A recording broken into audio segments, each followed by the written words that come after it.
आदमी का कर्म ही आदमी को महान बनाता है। फ़र्क ये नहीं पड़ता कि आप किस कुल और ख़ानदान में जन्म लिए हैं। फ़र्क ये भी नहीं पड़ता कि आप कितना पढ़े लिखे हैं। बस अगर फ़र्क पड़ता है तो आपके कर्मों से फ़र्क पड़ता है। आप आखिर किस तरह का कर्म करते हैं, उससे ही आपकी पहचान होती है। जी हाँ, आज जो मैं बात करने वाला हूँ, एक ऐसे ही बड़ी हस्ती की बात कर रहा हूँ, एक बड़ी शख्सियत की बात कर रहा हूँ, जो कि अपने जन्म से तो वाकई में बहुत ऊपर था, लेकिन अपने कर्मों के कारण एक ऐसे पड़ाव पर आकर खड़ा हो चुका है जिससे कि एक आम भारतीय भी उन कर्मों से नफरत करता है।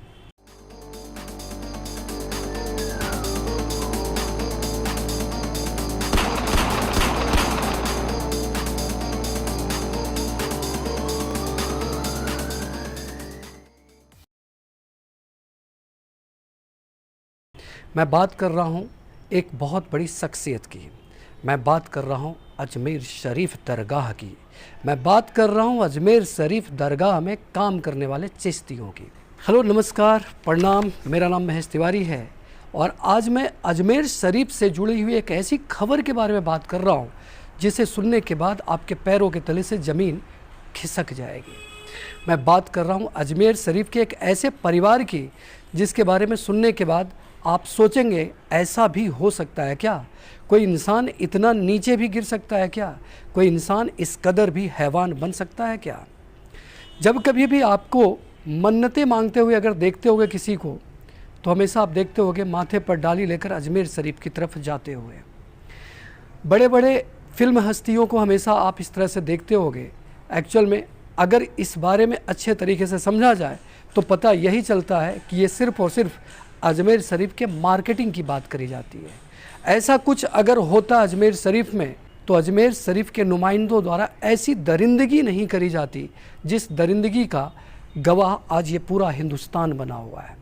मैं बात कर रहा हूँ आज से करीब 40 साल पहले बीते हुए एक ऐसे खबर के बारे में जिसके बारे में ना तो आपको मीडिया के बारे में बताया गया है और न ही शायद आप इसके बारे में बहुत कुछ जानते होंगे। जी हाँ, मैं बात कर रहा हूँ, ये साल था 1990 की।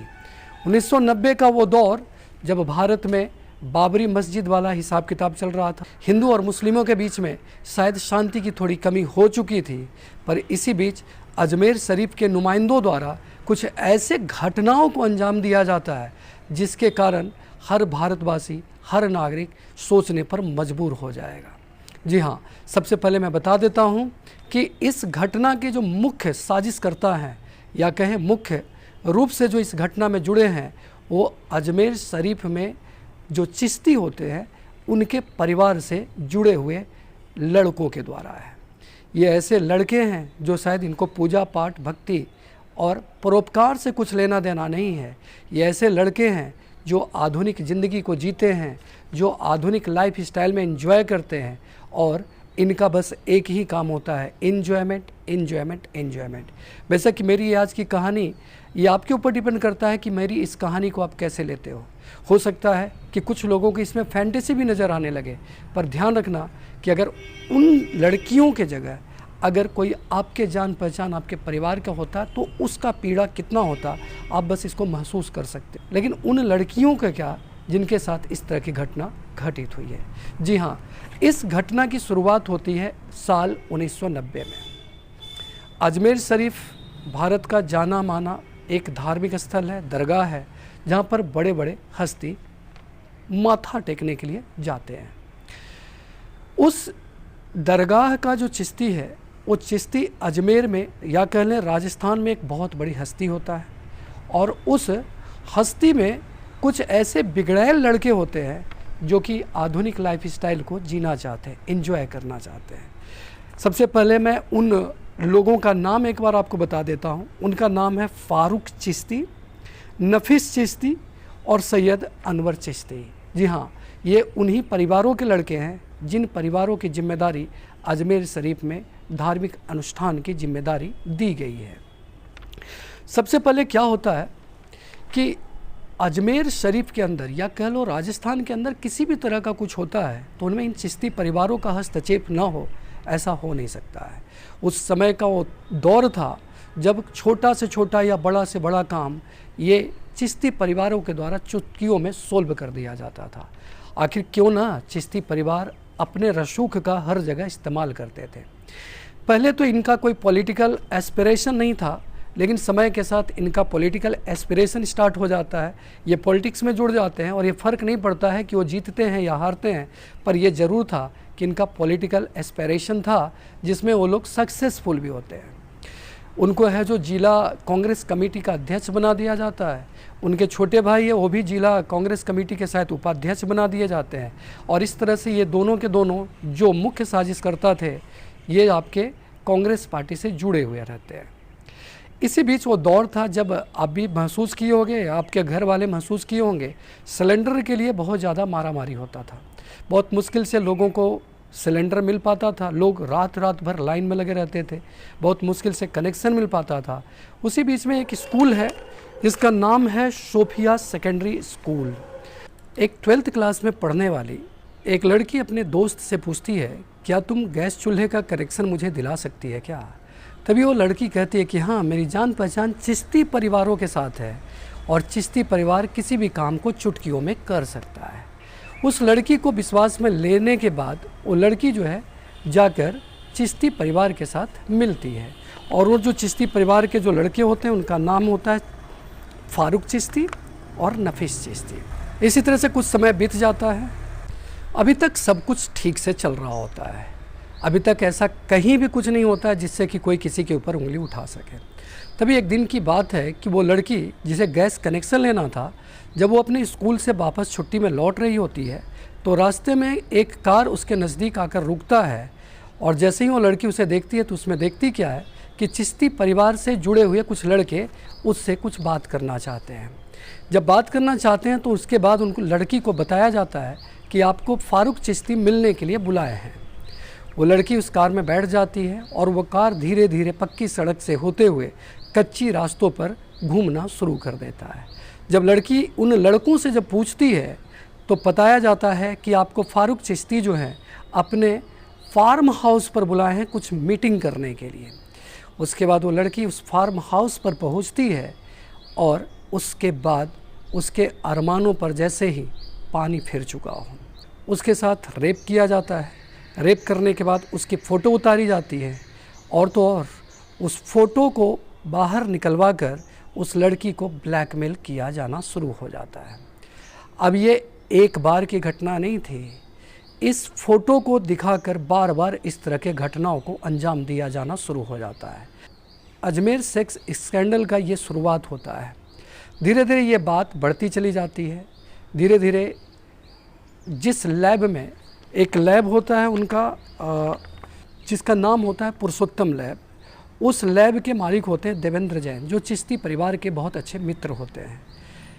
फारूक चिश्ती के द्वारा वो फ़ोटो उस लैब में भिजवाया जाता है, क्योंकि उस समय स्मार्टफोन का ज़माना नहीं होता है।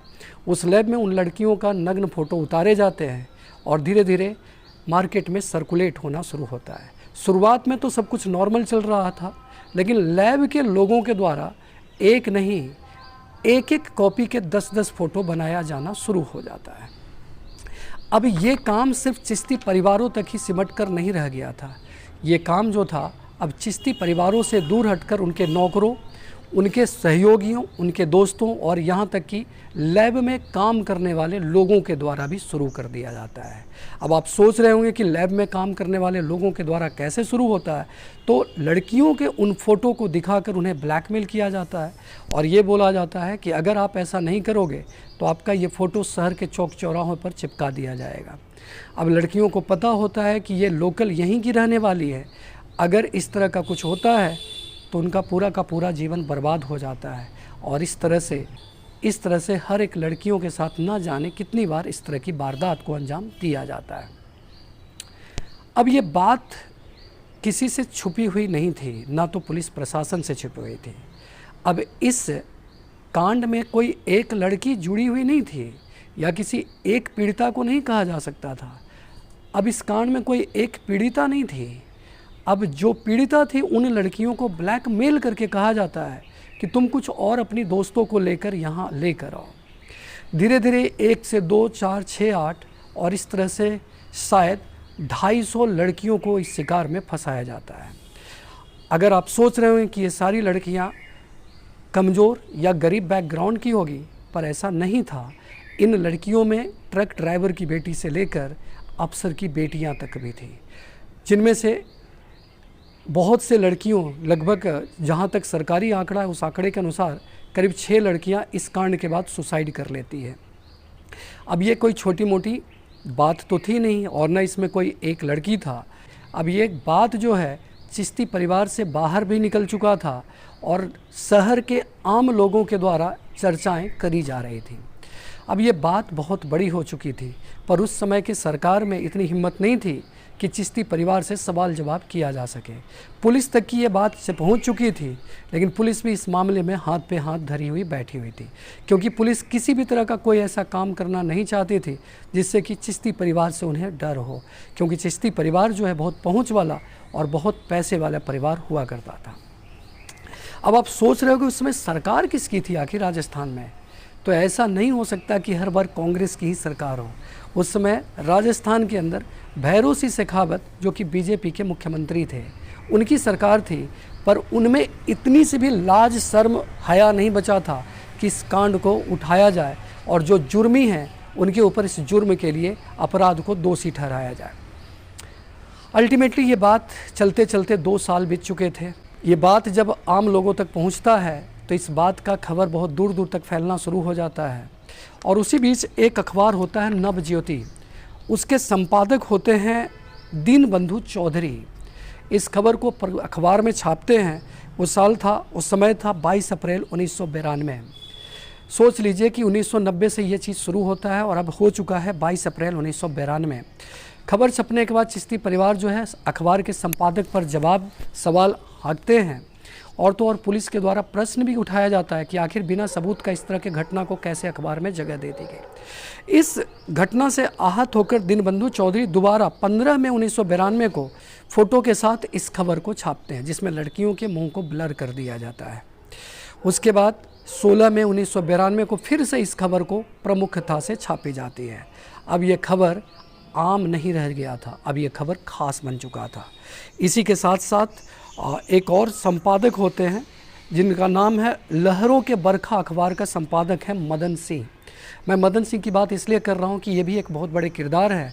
इन्होंने इस बात को बहुत ज़ोर शोर से उठाया और नतीजा साफ था, उनके ऊपर हमला किया जाता है जिसमें वो घायल होते हैं, और तो और हॉस्पिटल में इलाज के दौरान दोबारा उनको गोली मार दी जाती है, जिसके कारण वो मर जाते हैं। मैं मदन सिंह की बात इसलिए कर रहा हूँ कि ये मदन सिंह एक बार फिर से 2023 में सुर्खियों में छाने वाले हैं। मैं बताता हूँ आखिर कैसे छाते हैं। जैसे ये खबर है जो अखबार में छपती है, तो जो हिंदू संगठन इस बात को बहुत ज़ोर शोर से उठाना शुरू कर देते हैं। आपके मन में ये बात होगी कि क्या सिर्फ हिंदू लड़कियाँ ही शिकार थी?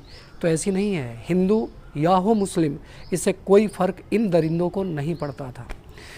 उसके बाद जब ये हंगामा शुरू होता है तो राजस्थान के अंदर NSA लागू कर दिया जाता है और गवाहों को कहा जाता है सामने आने के लिए। शुरुआत में तो 30 लड़कियां इस बात के लिए राजी होती है, पर जैसे जैसे समय आगे बढ़ता है 30 से 15 और लास्ट में सिर्फ 2 लड़कियां ही इस खबर को अंतिम तक मुकाम तक पहुंचाने के लिए राजी होती है। पहली बार जो FIR किया जाता है इस कांड के लिए वो 30 मई 1992 को किया जाता है। आप खुद सोच लीजिए कि कांड जो शुरू हुआ था 1990 में, लोगों को पता था, यहाँ तक कि इस कांड में सिर्फ चिश्ती परिवार ही नहीं, वहाँ के राजनीतिक हस्ती भी जुड़े हुए थे, इसलिए इस खबर को प्रमुखता से लोगों तक नहीं पहुँचने दी जाती थी। अब इस कांड के शुरू होने के बाद इसमें 18 लोगों को आरोपी माना जाता है, पर कहते हैं ना कि कानून के हाथ चाहे जितने भी लंबे हों, उन लंबे हाथों में शायद पैसे वाले लोग हमेशा फिसलकर बाहर निकल ही जाते हैं। कुछ ऐसा ही होता है। अल्टीमेटली इस कांड को supreme court, high court, supreme court करते करते 8 लोगों को 1998 में आरोपी माना जाता है और इन्हें उम्र कैद की सज़ा दी जाती है। अब आप सोच रहे होंगे कि चिश्ती परिवार के साथ ऐसा क्या होता है? तो भाई चिश्ती परिवार जो होता है पहले तो भगोड़ा रहता है और बाद में अपने आप को पागल साबित कर लेता है। जैसे ही फारूक चिश्ती अपने आप को, जो कि मुख्य मुजरिम था, अपने आप को पागल घोषित करता है तो उसे बरी कर दिया जाता है। लेकिन फिर से 2007 में हाई कोर्ट के द्वारा उसे उम्र कैद की सज़ा दी जाती है। लेकिन इसी बीच सुप्रीम कोर्ट में जब ये मामला जाता है तो सुप्रीम कोर्ट के द्वारा कहा जाता है कि आरोपी पहले ही जेल की सज़ा भुगत चुके हैं, अब उन्हें और पनिश ना किया जाए, इसीलिए इस मुख्य साजिशकर्ता, मुख्य क्रिमिनल को क्या कर दिया जाता है, सुप्रीम कोर्ट के द्वारा बरी कर दी। मैंने आपसे बोला था कि लहरों के बरखा के जो संपादक मदन सिंह थे, उनके बारे में एक नया अपडेट आया था। तो अपडेट ऐसा था कि मदन सिंह के 2 बच्चे थे, उन्होंने शैतान सिंह, जो कि मदन सिंह का मर्डर में मुख्य साजिशकर्ता था, उनके 2 बच्चों ने शैतान सिंह का खुलेआम मर्डर कर देते हैं और अपने पिता के मर्डर का बदला लेते हैं। अब आप सोच रहे होंगे कि इस खबर के बाद आखिर हुआ क्या। इतनी बड़े कुकर्म के बाद भी उन आरोपियों को सज़ा जितनी मिलनी चाहिए थी, शायद उसमें कमी रह गई। और तो और आज भी जो गवाह हैं, कुछ लड़कियां हैं, वो दादी बन चुकी हैं, पर फिर भी उन्हें कोर्ट में बार बार आना पड़ता है। अब आप सोच लीजिए कितना मुश्किल होता होगा बार बार कोर्ट में आकर गवाही देना। उनके परिवार वाले क्या सोचते होंगे। और तो और अजमेर शहर की लड़कियों के साथ शादी विवाह में भी बहुत ज़्यादा तकलीफ़ होना शुरू हो गया, क्योंकि जिनकी भी शादी लगती थी सबके सब यही पूछते थे कि क्या उस कांड में आपकी संलिप्तता थी कि नहीं थी, उस कांड के आप भुक्तभोगी थे कि नहीं थे। बहुत मुश्किल से उन लड़कियों का आगे का जीवन चल पाता है। आप इस कांड के बारे में क्या कहते हो, आप ज़रूर बताना। अब आप खुद सोचो कि जब अजमेर शरीफ, जहाँ पर लोग मन्नतें मानने जाते हैं, मन्नतें मांगते हैं, उस अजमेर शरीफ के चिश्तियों के द्वारा इस तरह का काम करना, इस तरह का कुकर्म करना कहाँ तक सही साबित करता है। आखिर उन लड़कियों ने अजमेर शरीफ जाकर इसी तरह की बात मांगी होगी क्या? अगर नहीं मांगी होगी तो उनके साथ इस तरह का अपमानजनक, इस तरह का नर्क उनके जीवन में आया कहाँ से? आप इसके बारे में ज़रूर बताना। और इसी तरह के और भी खबरों के लिए आप मेरे साथ बने रहिए। Thank you, good day.